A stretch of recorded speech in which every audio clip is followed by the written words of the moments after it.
കേരളത്തെ പിടിച്ചുലച്ച ശബരിമല സ്വർണ്ണക്കൊള്ളയുടെ അന്വേഷണം ഇനി കോൺഗ്രസിലേക്ക്.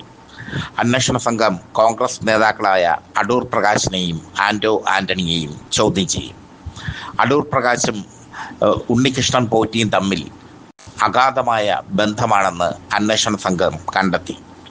ഇത് കണക്കാക്കിയാണ് അടൂർ പ്രകാശിനെ ചോദ്യം ചെയ്യുന്നത്. ആന്റോ ആന്റണി എം പിയും ഉണ്ണികൃഷ്ണൻ പോറ്റിയുമായുള്ള ബന്ധവും അന്വേഷണ സംഘം തിരിച്ചറിഞ്ഞു. ഈ രണ്ടുപേരെ ചോദ്യം ചെയ്യുന്നതോടുകൂടി കോൺഗ്രസ് പൂർണ്ണമായും പ്രതിരോധത്തിലേക്ക് പോകുകയാണ്.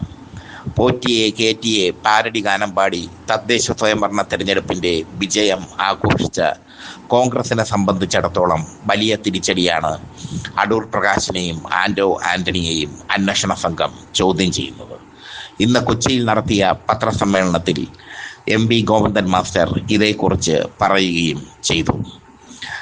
അന്വേഷണ സംഘം കൃത്യമായും സത്യസന്ധമായും ആണ് അന്വേഷണം നടത്തുന്നതെന്നും കോൺഗ്രസ് നേതാക്കൾ ഇപ്പോൾ അടൂർ പ്രകാശിൻ്റെ കാര്യത്തിലും ആന്റോ ആന്റണിയുടെ കാര്യത്തിലും മൗനം അവലംബിക്കുന്നത് എന്തുകൊണ്ടാണെന്നും എം വി ഗോവിന്ദൻ മാസ്റ്റർ ചോദിച്ചു. അന്വേഷണ സംഘം മുൻ ദേവസ്വം മന്ത്രി കടകംപള്ളി സുരേന്ദ്രനെ ചോദ്യം ചെയ്തത് കോൺഗ്രസ് ആയുധമാക്കിയിരുന്നു. കടകംപള്ളി സുരേന്ദ്രൻ ഇന്നലെ ഇട്ട ഫേസ്ബുക്ക് കുറിപ്പിലൂടെ ചോദ്യം ചെയ്യലിൻ്റെ വിശദാംശങ്ങൾ ജനങ്ങളുമായി പങ്കുവച്ചു. തനിക്ക് അറിയാവുന്ന കാര്യങ്ങൾ താൻ അന്വേഷണ സംഘത്തോട് പറഞ്ഞുവെന്നും ദേവസ്വം മന്ത്രി എന്ന നിലയിൽ ബോർഡിൻ്റെ പ്രവർത്തനങ്ങളിൽ താൻ ഇടപെടാറില്ലെന്നും കടകംപള്ളി സുരേന്ദ്രൻ വ്യക്തമാക്കി. മാത്രമല്ല, തൻ്റെ ഓഫീസിൽ നിന്ന് എന്തെങ്കിലും ഒരു ഫയൽ സ്വർണ്ണക്കൊള്ളയുമായി ബന്ധപ്പെട്ട് പോയിട്ടുണ്ടെങ്കിൽ അത് കോൺഗ്രസ് കോടതിയിൽ ഹാജരാക്കണമെന്നും സതീശൻ കോടതിയിൽ ഹാജരാക്കണമെന്നും കടകംപള്ളി സുരേന്ദ്രൻ പറഞ്ഞു. ഇതോടുകൂടി കടകംപള്ളി സുരേന്ദ്രൻ ശക്തമായ പ്രതിരോധം തന്നെ ഉയർത്തിയിരിക്കുകയാണ്. ഇപ്പോൾ അടൂർ പ്രകാശിനെയും ആന്റോ ആന്റണിയെയും ചോദ്യം ചെയ്യുന്നത് നിയമസഭാ തെരഞ്ഞെടുപ്പ് അടുക്കുമ്പോൾ യൊ.ഡി.എഫിന് വലിയ തിരിച്ചടിയായി മാറുകയാണ്. പോറ്റിയെ കയറ്റിയെ എന്ന ഗാനം ഇനി ഒരിക്കൽ കൂടി പാടാൻ ഒരിക്കൽ കൂടി അവതരിപ്പിക്കാൻ യൊ.ഡി.എഫിന് കഴിയില്ല. എന്തായാലും അടൂർ പ്രകാശും ആന്റോ ആന്റണിയും അന്വേഷണ സംഘത്തിൻ്റെ സംശയ നിഴലിലാണ്. മണ്ഡലത്തിലെ വ്യക്തി എന്ന നിലയിൽ ഉണ്ണികൃഷ്ണൻ പോറ്റിയെ അറിയാം എന്നാണ് അടൂർ പ്രകാശും ആന്റോ ആന്റണിയും പറഞ്ഞിരിക്കുന്നത്. പക്ഷേ എങ്ങനെ സോണിയാഗാന്ധിയുടെ അടുത്ത് ഇവർ എത്തി? സോണിയാഗാന്ധിക്ക് ഉണ്ണികൃഷ്ണൻ പോറ്റി എങ്ങനെ ചരട് കെട്ടിക്കൊടുത്തു? സോണിയാഗാന്ധിക്ക് ഉണ്ണികൃഷ്ണൻ പോറ്റി എങ്ങനെ സമ്മാനങ്ങൾ നൽകി? ഇതിനൊക്കെ ഉത്തരം പറയേണ്ടി വരും അടൂർ പ്രകാശിനും ആന്റോ ആന്റണിക്കും. അങ്ങനെ ശബരിമലയിലെ സ്വർണ്ണക്കൊള്ള യു.ഡി.എഫിന് നേർക്ക് ചായുകയാണ്. യു.ഡി.എഫിനെ ലാക്കാക്കി പോവുകയാണ്. അന്വേഷണ സംഘം KPCCയുടെ വാതിലിലേക്ക് എത്തുകയാണ്. അടൂർ പ്രകാശ് കോൺഗ്രസിനെ പലവട്ടം പ്രതിസന്ധിയിൽ ആക്കിയിട്ടുണ്ട്.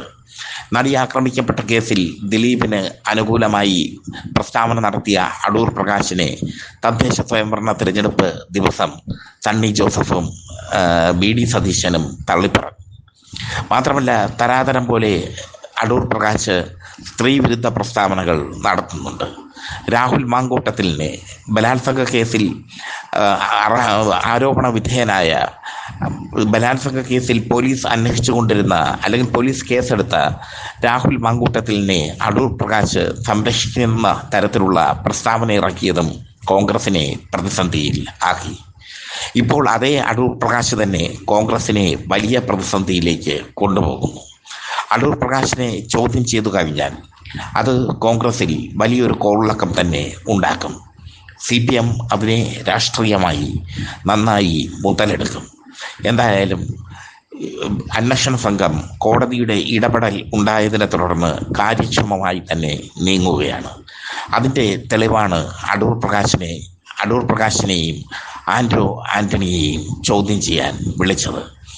ഇനി പോറ്റിയെ കയറ്റിയെ എന്ന പാരഡി ഗാനം പാടാൻ യു.ഡി.എഫിന് കഴിയില്ല. കാരണം സോണിയാഗാന്ധി വരെ പോറ്റിയെ വീട്ടിൽ കയറ്റി. അതാണ് ഇപ്പോഴത്തെ അവസ്ഥ. സോണിയാഗാന്ധി അടക്കമുള്ളവർ ഇതിന് മറുപടി പറയേണ്ടി വരുന്ന അവസ്ഥ. ഇടതുപക്ഷം ഇത് ആയുധമാക്കും എന്നുള്ളത് ഉറപ്പാണ്.